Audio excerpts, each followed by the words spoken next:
ఆదిలాబాద్ జిల్లాలోని ఇంద్రవెల్లి పేరు వింటే చాలు అమరుల స్తూపం గుర్తొస్తోంది.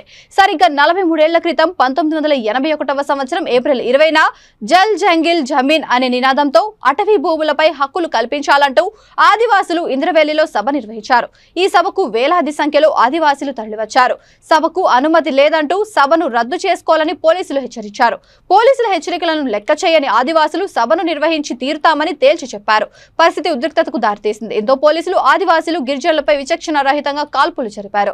ఈ కాల్పులో వందలాది మందికి పైగా అమరులయ్యారు. మరికొంతమందికి తూటాలు తగలడంతో తీవ్రంగా గాయపడ్డారు. ఎందరో ముఖ్యమంత్రులు, మంత్రులు స్తూపాన్ని సందర్శించి స్మృతివనంగా తీర్చిదిద్ది పర్యాటక కేంద్రంగా మారుస్తామని ప్రకటించారు. ఇప్పటికే హామీలు నెరవేరలేదు.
ఈరోజు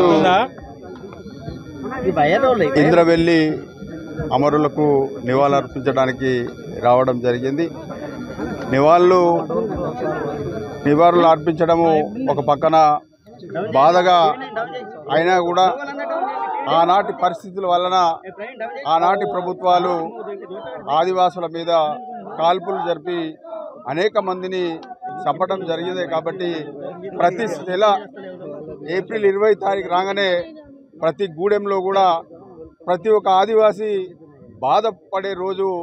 అందుకోసమే ఆనాడు ఉమ్మడి ఆంధ్రప్రదేశ్లో కూడా ఈ ఆదివాసులు ఎవరైతే మరణించినారో వాళ్లకు ఏనాడు కూడా వాళ్ళ కుటుంబాలకు సాయం చేయలేదు. ఇప్పటికైనా తెలంగాణ రాష్ట్ర ప్రభుత్వాన్ని, తెలంగాణ రాష్ట్రం వచ్చిన తర్వాత అయినా గత 7-8 సంవత్సరాలు అధికారంలో ఉండి మరి తెలంగాణ బిడ్డలు ఆనాడు మరి ఉమ్మడి రాష్ట్రంలో కాల్పుల్లో చనిపోయినారు. కాబట్టి ఇప్పటికైనా ఆ కుటుంబాలను ఆర్థికంగా ఆదుకోవాలని కూడా భారతీయ జనతా పార్టీ డిమాండ్ చేయడం జరుగుతుంది.